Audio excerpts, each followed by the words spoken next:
Welcome to the Love Coach in My Pocket podcast with your host, Whitney Kobrin, a dating and relationship expert and love coach.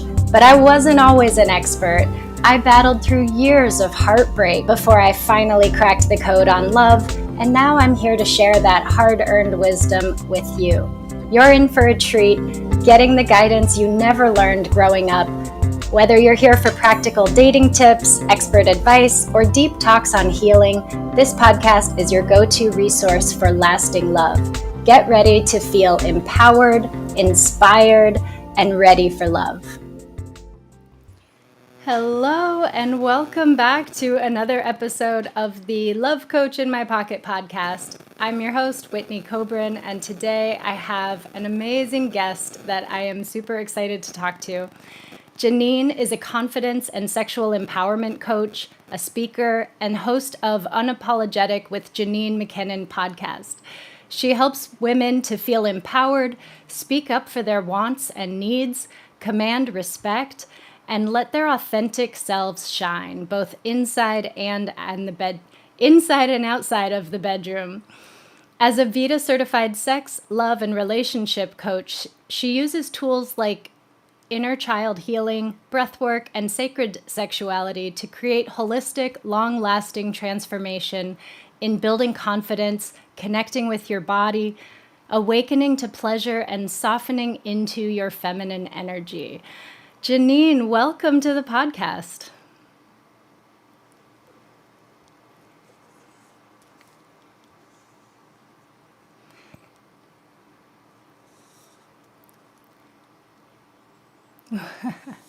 Hi, Janine. Welcome.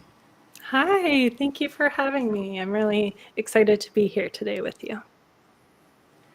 Awesome. So I just am so excited because while I love all these topics about love and dating and everything related to that, I don't get to meet with that many people that really specialize in the way that you do. So tell me a little bit about your background and how you got to be a sacred sexuality coach. Sure, I would love to. I would say starting out in my late teens and early 20s, I was a promiscuous party girl and was in the world of alcohol and drugs and looking for validation in all of the wrong places. My sexuality was not my own. It was a way that I looked for love, safety, and belonging, to be desired, to be comforted by having someone else there. But it really wasn't for myself. And I was giving pieces of myself away throughout that process. Fast forward, I met my husband. We had 2 kids under 2 years old, and I threw myself completely into motherhood. And I lost touch with who I really was. I felt completely disconnected from my body. It was of service, of growing babies, of feeding babies, and I just didn't really know who I was anymore. I was no longer connected with my husband. I felt very alone. And when my daughter was around a year and a half-ish or so, my youngest, I set out to really reclaim who I am and figure out what that is for me. And so that started with a weekly date night with myself, which I recommend to everyone as a way to really get in touch with yourself and your body. And what started with meditations, a nice hot bath, morphed over time as I found sacred sexuality. And I really learned how this incredible tool allows us to not only get in touch with our body, learn deep presence, both in the moment with ourselves and then carrying over to our presence with our family. I was able to cultivate that safety, be able to surrender, and not only surrender to pleasure, but be able to surrender into those beautiful everyday moments of life that I think so many people are so busy and have their blinders on, and they just miss out to all of that beauty that's all around us all the time. And so I saw such drastic changes in not only my confidence, how I held myself as a multifaceted woman, and not just that being completely lost as a mother, that hot mess, exhausted mom narrative. But I also regained that spark in my relationship. We're passionate again and we have fun. We love being married together. We're great partners. I love being a mom. I homeschool my kids. I love being able to teach them and learn right alongside with them. And it has just impacted my life so much and really being able to go from that survival to thriving. And it has such an immense ripple effect. Some people might be like, oh, sexuality, like you're just going to be masturbating in your bedroom and that's all it is. But it really has that massive ripple effect through all areas of our life. And so I found that it's my dharma. It's what I'm here to do, to help share this message with women all around the world so they can experience this I love that so much. Yes, it's our life force energy, right? Our sexual energy. So it's interesting how you started out talking about your early years, and I was like, oh, transformation.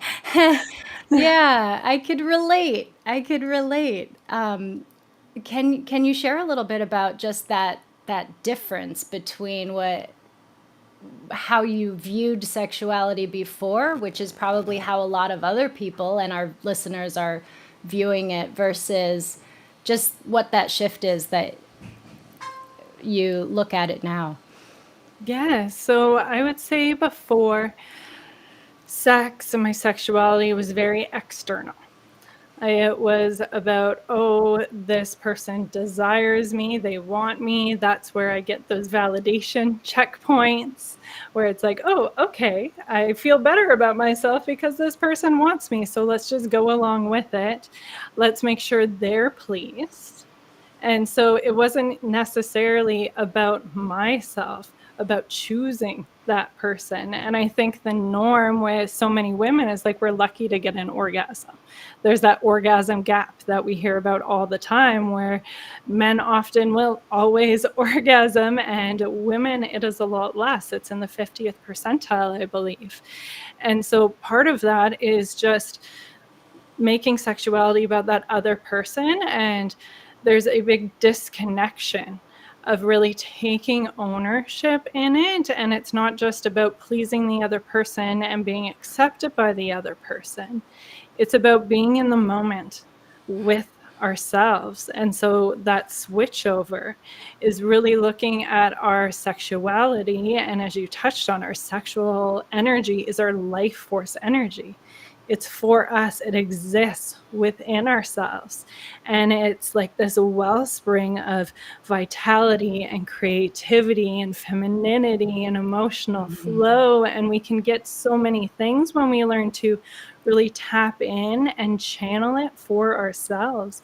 And then we also have this way of bringing it into our partnered experiences and having that sacred energy exchange where we're really able to have this deeply connected, intimate moments with our partners. And that's where that sacredness can come in too, where we can really begin to work with that sexual energy, be able to bring in that spiritual component to it, be able to feel things we were closed off to before again, and really feel all that life has to offer and that bliss and that deep connection. And so that's where that shift really is, rather than all of that external. It's basically for those confidence points to being able to take that ownership, be able to tap into everything it has to offer. And then that ripple effect is you get that confidence. Like when you're having this deep pleasure with yourself, all of your different happy hormones are flowing. You get that serotonin, that dopamine, that oxytocin.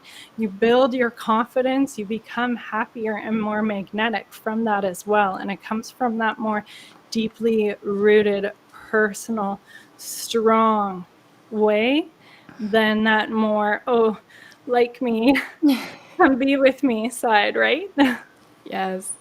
I love that so much. And what a human journey, right? Of evolution, of maturing. You know, when I was a teenager, I thought that college kids were so old, and now I look at or I call them kids now in their early Yeah. 20s. They seem so young now, being in my 40s. And I love aging because I love the maturity that it's brought. I love the new knowledge. I love that I can feel my energy body now.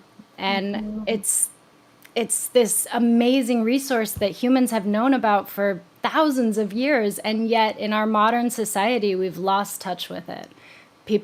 Most people don't have that connection with their energy body, able to, we think that the word energy just means how much energy we have. Well, I just need some coffee to get more energy. And it's so much more, the way that our energy flows, the way it can get stuck, the way we can build it, and how important our sexuality is at the root of all of it. And so tell me a little bit more about what gets in the way. So some people may just not know, but you could have the knowledge and still not be able to fully express and embody this type of energy and pleasure. Are there things like blocks or limitations that get in the way of being able to dive into this deep pool? Yes, and it is a deep pool. It's like, where do we begin? Because there are so many different layers, so many different blocks in different ways. And one thing that immediately came to mind as you were talking about our evolution and with energy is, I think most of our society is very much to the top of ourselves. It's our head, it's that to-do list, it's what we think about things. And so there's that disconnection right there with our body, with our sensations. And even when it comes to feeling tired or different emotions coming up, we often shut that down, drink that coffee, push that down, and just keep trudging forward, keep doing the things we need to do. And every time we do that, we further that disconnection with our body. And so that's often kind of one of the big blocks I see time and time again is the women I work with are so caught up in their heads, and over all of this time they no longer trust their body. It's scary to feel their body. They might lose control, especially if you have that party girl history of perhaps not making those good decisions, putting yourself in not very great places where you could have caused harm to yourself or experienced different traumas and things like that. So there's a distrust there as well. And so that takes a lot to really find safety within yourself to be able to open up and even feel the sensations in your body. And then on top of that, we also have our societal conditioning, our inner child wounds, all of these different things that we've learned from our families and those around us throughout our upbringing. Religious shame is a huge one I see with the women I work with, right? Where your sexuality is something to be stuffed down. You do not act on that. That's sinful. Any sorts of touching or even that like little energy you might feel as a young child or a teenager, play kissing with dolls, oh, that's bad, and you're very much shamed for that.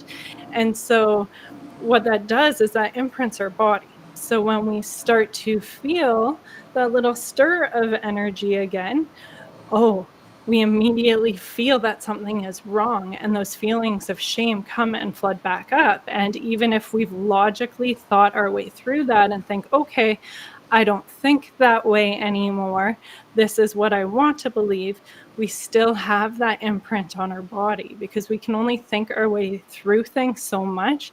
We need to deal with that imprint in our body. And so if you're someone who finds you close up at certain intimate moments or even watching certain things on TV, that's a sign that there's an imprint there in your body. And so that's why I use some of the somatic tools that I do. And through the work with meditations and breath work and pleasure practices, you're able to open up your nervous system by bringing everything fully online, bringing all of your senses online, and then imprint that new programming that you choose to believe, and really be able to create that sense of love, safety, and belonging within yourself.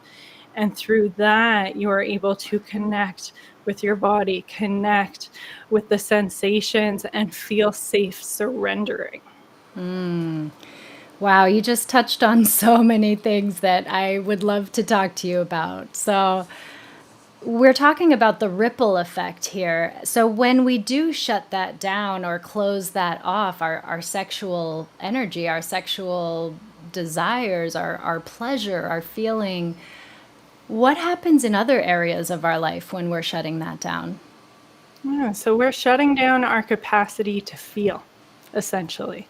And so it's just not feeling in the bedroom and feeling those yummy, sexy sensations. It's also shutting down our ability to really soak in the pleasure of that delicious cup of coffee or that meal that we're eating, and really be able to drop into the decadence of it and all of the flavors. It also, like I touched on at the beginning, it kind of puts our blinders on. So we're so caught up in our head, what we need to do, going from place to place to place, busy mode on full tilt.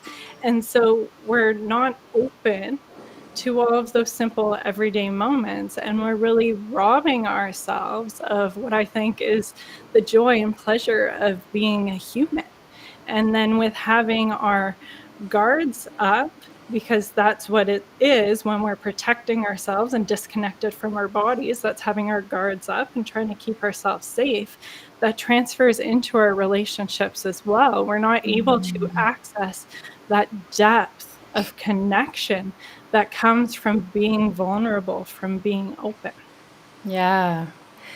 And it's like it creates this rigidity in us too, right? And when we can't trust ourselves and we don't know how to make decisions based on our own feelings and desires, we rely on all the outside sources. And I've seen this in so many people. It's in so many movies and TV. It's part of the plot line where they have this awakening where they just realize that they've been living their life based on what everybody else wanted for them, what they thought they were supposed to do, what society tells you you should do. And then all of a sudden they realize, I've done all the things. I got the degree, I got the job, I got married, I had like, and I'm still not happy. And I love that you're doing this work and helping people to see that our own inner world, as much as it might be messy and temperamental sometimes, and require us to unpack our baggage and work through our traumas and childhood wounding, that it's so worth it to live a life that feels truly aligned with your own experience and your own desires.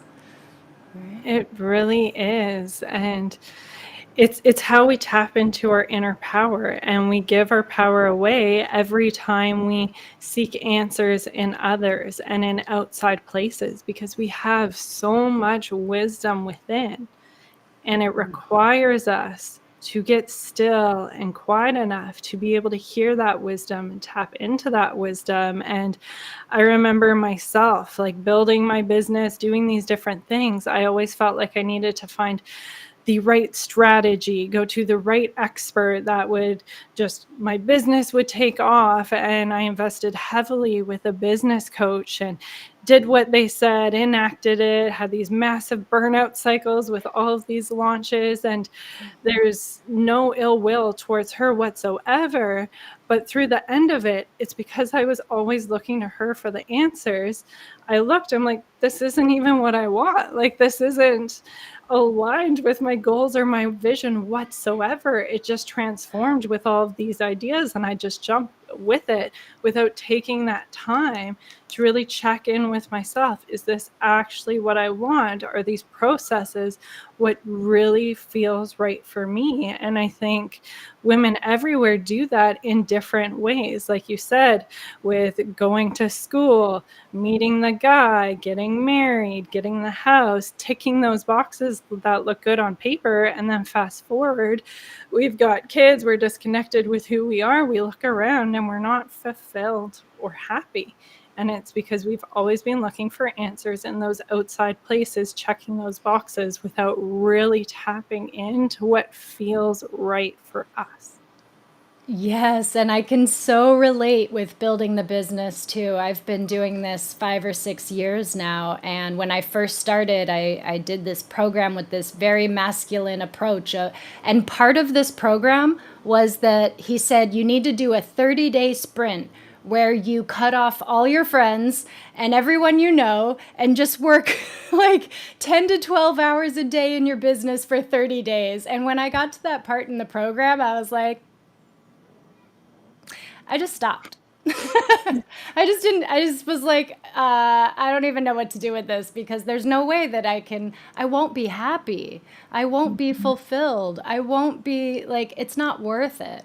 And I've learned in life that there are no solutions, only trade offs. Absolutely. Right. Yeah.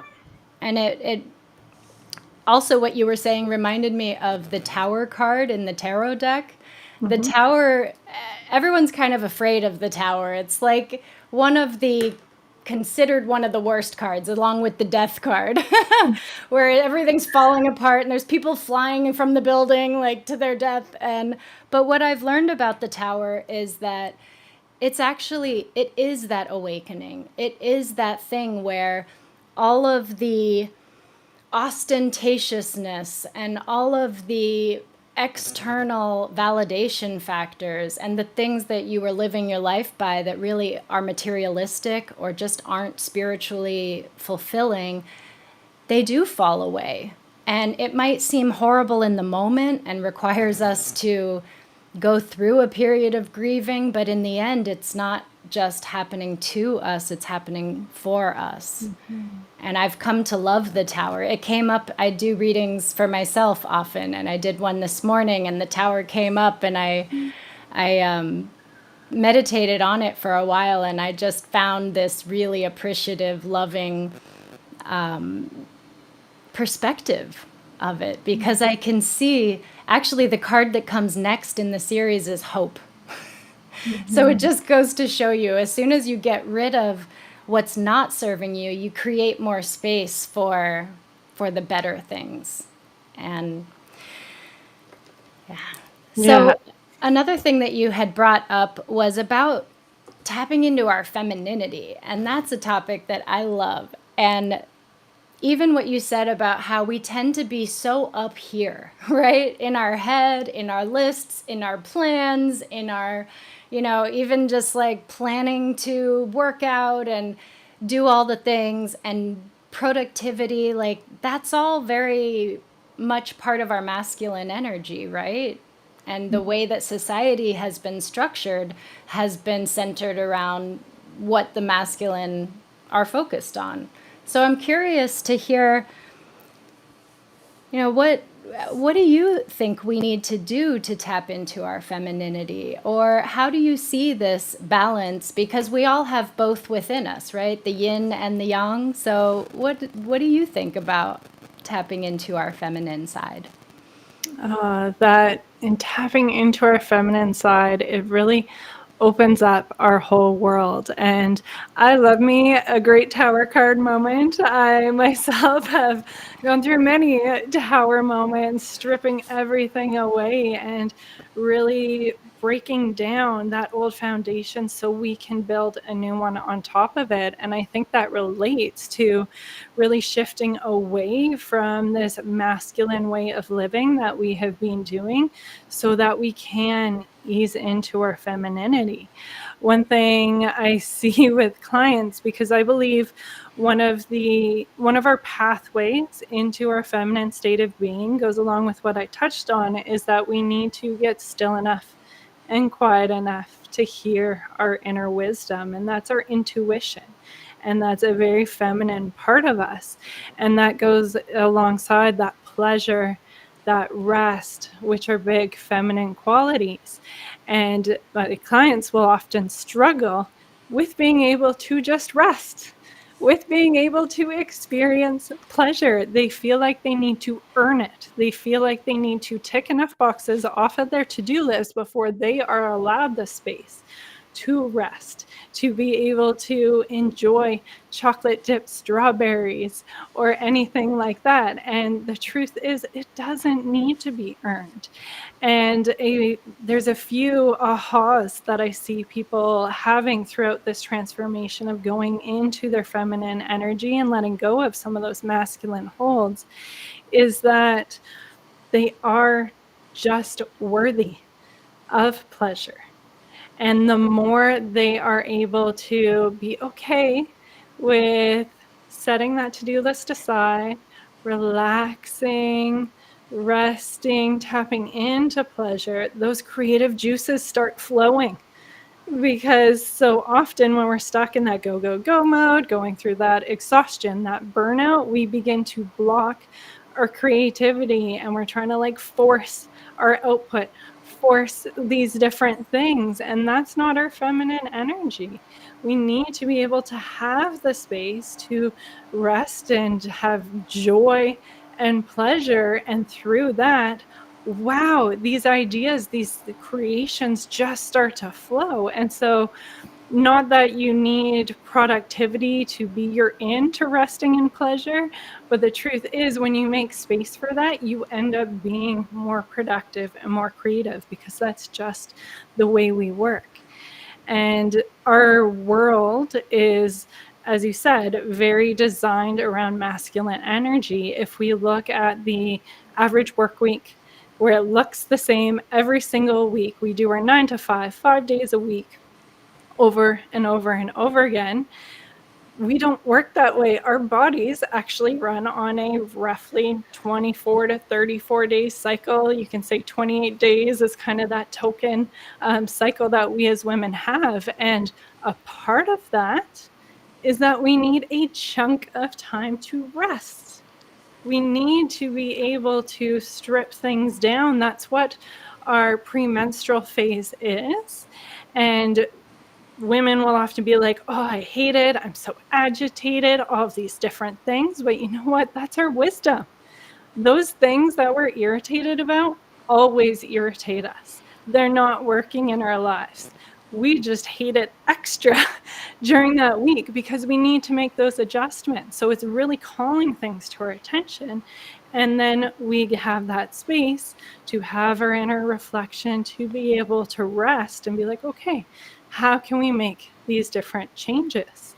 And then meditation, breath work, and embodiment practices are, in my opinion, essential for being able to tap into our feminine energy, to be able to let go of those masculine holds and be able to kind of program ourselves, like I've touched on, to be able to feel safe in our feminine flow. Because we need to have that masculine container of strength and safety to soften into our femininity. And that takes time too, because we are go, go, go and controlling and a need to be safe, to keep things together. And so we need to have that space to really deconstruct that, have that tower moment. Why are we doing this? Break that all down, and then find that strength within, and then be able to find that softness and be able to just to exhale. That is so beautiful. And you're speaking my language. I love all of this stuff. In addition to finding when I started my business that, program that had the 30 days and said, cut off all your friends and family, I was also fortunate enough to come across Anna Rova, who teaches feminine embodiment, and that became a foundation of everything that I do, both within myself and with my clients. And so I've been tracking my cycle, and you're so right. Like, I can see now so clearly who I am when I'm here, who I am when I'm here. And I grew up in Florida where we don't really have seasons. You wear the same clothes all year round, you kind of do mostly the same activities. And now I live in New York where there's seasons. I've been up in the north for maybe a little under 10 years, and I really appreciate the seasons. Mm. It reminds us of times that we need to rest, times that are more social. When I first moved up here, I was like, why do people not go out when it's cold? Why do they not go out when it snows? Like you dress appropriately and you go out. But I get it now that our body kind of does need to winter a little bit and hibernate. And in the fall, all the leaves are released, and it's like during our fall season before we menstruate, we release, we get rid of things. And there are certain superpowers, like you were saying. One of my favorite things is that week before is a great time to clean out your closet because you're like, oh, this stupid skirt, I haven't worn it. I love that. Yes. It's a good time to organize things, to do a deep cleaning. You're like, this is so dirty. I've got to get rid of, like, there's certain times, like, it's not a great idea to go to the beach and plan on going swimming and boating and all that in the middle of winter.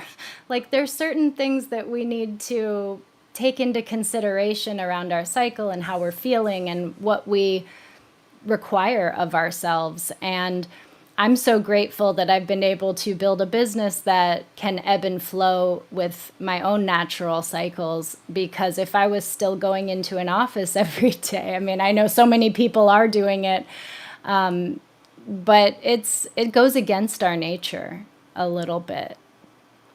It really does.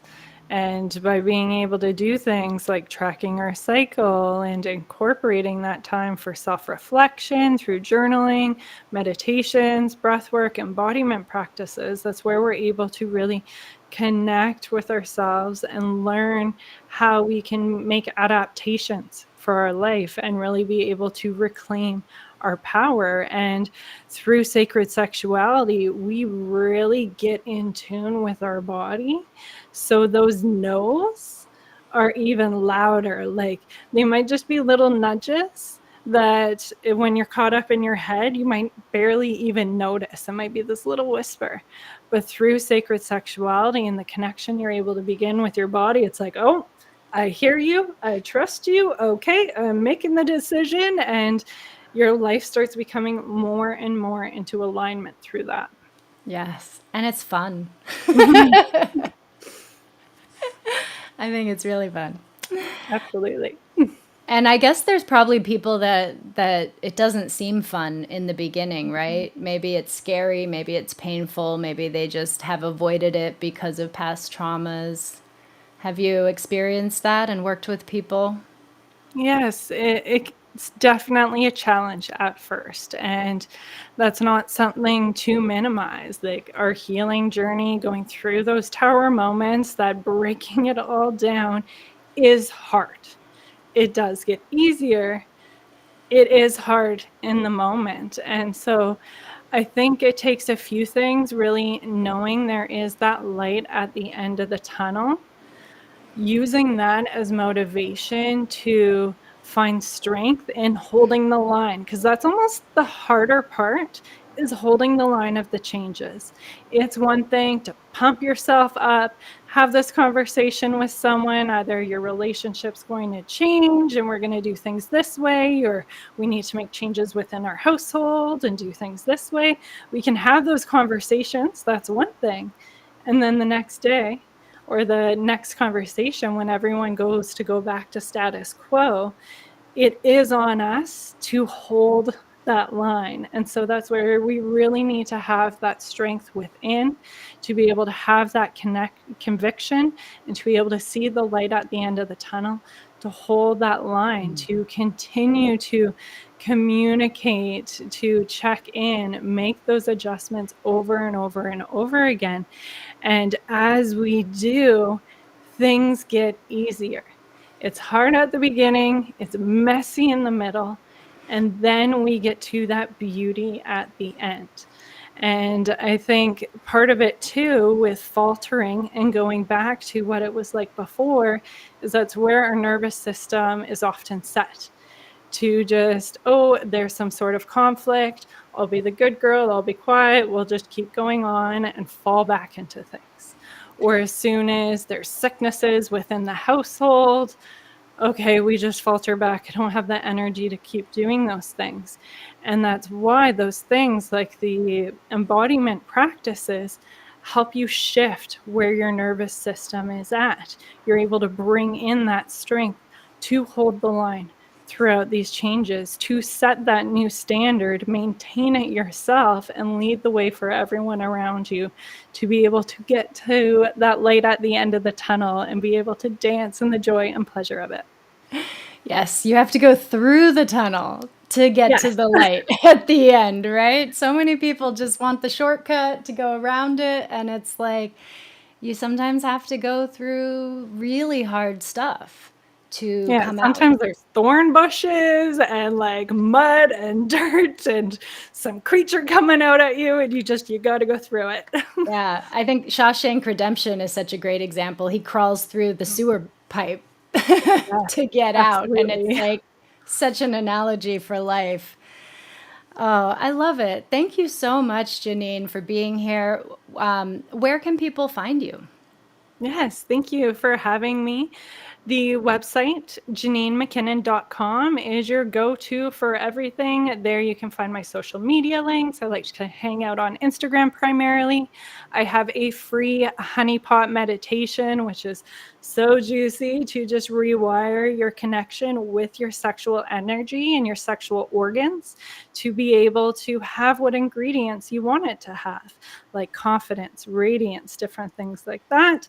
You'll also be able to check out my podcast or my Unapologetic Practices collection with all of those juicy meditations, breathwork, and pleasure practices. Beautiful. Thank you so much, Janine. So glad to have you today. And I hope to see everyone at the next episode. Thank you. Thanks for tuning in to another episode of Love Coach in My Pocket, where we talk about love, dating, relationships, healing, and all sorts of topics related to these. Don't forget also to download the Love Coach in My Pocket app from the App Store for tons of free resources to support you on your journey.